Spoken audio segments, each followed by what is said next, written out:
Okay, so it literally took me 9 hours to get through and understand the entire Justin Baldoni lawsuit. I would be lying to you guys if I didn't say reading this and going through it with a fine-tooth comb and really making a meaningful effort to just look at the facts alone didn't completely change my entire perspective on the situation. So I'm gonna do my best to go through the most important points that I found because I think I discovered some things that I have not seen anybody else talk about. Before I do, I would just like to say that I don't get paid through TikTok, and doing these types of videos, the video essays, the deep dives, it doesn't really benefit me or my business in any way. So it would really just mean a lot if you're not following me to just press the little follow button. It's free, it's really easy, and it would mean a lot, so thank you. Now, before people come at me in the comments, I just want to say, yes, initially I did fully believe Blake Lively, and even after Justin Baldoni filed his first lawsuit against the New York Times, I read that, I still was not fully convinced of his case, to be honest with you. And I'm not going to apologize for that, because at the end of the day, we should all be aware it is statistically unlikely for a woman to lie about sexual harassment claims. So I'm not going to apologize for having a knee-jerk reaction of trying to kind of course correct. However, there's also a special place in hell for people who lie about these types of things because it creates an atmosphere where people who are real victims are scared to come forward. I was not in the room. I do not know these people. You guys know how I feel about celebrities. But just keep in mind the track record here. I was one of the few people that I didn't immediately change my mind when Justin Baldoni first came out with his side of the story. I was not prepared for the mountain and the line-by-line evidence that disputed every single solitary thing that Blake Lively said. Everything. So, unless Blake Lively has some massive smoking gun, like a video of Justin Baldoni harassing her or doing something terrible, I am terrified for her and Ryan Reynolds' reputation because if this goes to court, it could be the end of them.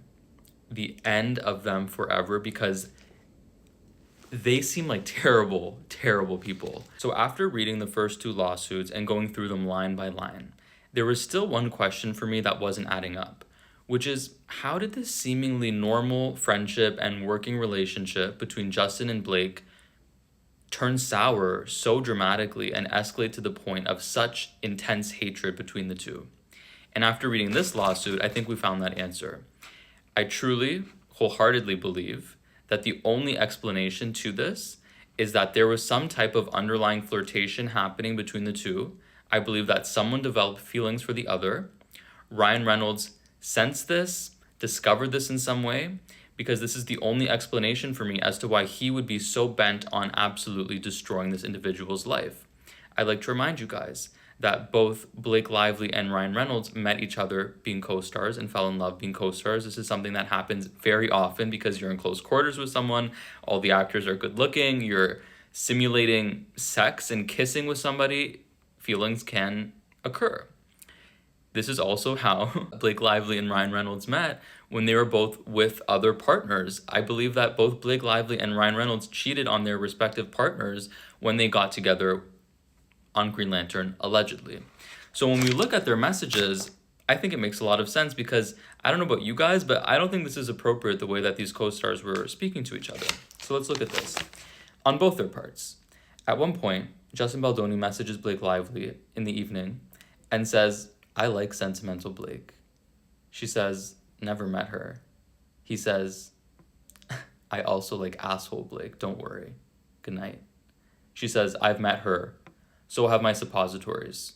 Okay, so a little bit of an inappropriate joke on behalf of Blake Lively, referencing inserting something up her rectum. Another time, Lively was so close and comfortable with Baldoni that she freely breastfed in front of him during meetings. She took photos of him holding and soothing her crying baby in her penthouse. They laughed deliriously during late-night writing sessions. All of these took place after the alleged sexual harassment. Another time, this is referenced again. He says, The lawsuit says Baldoni filmed her uncontrollably laughing with him as they rehearsed late night into the evening, often delirious with exhaustion. So this is the infamous text message that Blake Lively sent to Justin Baldoni, again at 10 p.m. in the evening. Wrote this man an essay. I'm not sure if Ryan Reynolds was sitting right next to her when she did, but I do not think it is remotely out of the realm of possibility that someone as ego-driven as Ryan Reynolds could have become insecure in the fact that his wife was collaborating so closely and filming something so intimate as this film was with someone, and as they say, you lose them the way that you catch them. So that could have been a thought that was percolating in the back of his mind. That was the underlying emotional factors that drove this disagreement that really should have been settled privately into a full-blown war. As you guys know, this is the infamous text message that was sent the evening that Justin Baldoni was allegedly ambushed by Ryan Reynolds and Taylor Swift, who were talking about how Blake Lively's script was so amazing, basically suggesting that you better pick Blake Lively's script. And this is the infamous message where she compared herself to Khaleesi. She said, "I am Khaleesi. I happen to have a few dragons, for better or worse, but usually for better, because my dragons also protect those I fight for. So really, we all benefit from those gorgeous monsters of mine. You will too, I can promise you." This message really disgusts me because I know we know really powerful people do this, but to just hear somebody so brazenly talk about the influence she has because she's friends with one of the most powerful celebrities in the entire world, Ryan Reynolds is obviously extremely powerful in Hollywood, to sort of use that as a veiled threat is pretty disgusting and honestly just really embarrassing. I don't think Taylor Swift is probably happy about being used as a bargaining tool. So the first thing that Blake Lively seemingly did lie about is when she was saying that Justin Baldoni was fat shaming her and that there was no scene in the film where she had to be lifted. There was in fact a scene where she had to be lifted, which was cut from the movie because of her. Justin Baldoni did in fact and does have proof that he has a back injury, and he also did show proof that the reason he inquired about her weight was so he could practice physically, so he could lift her up.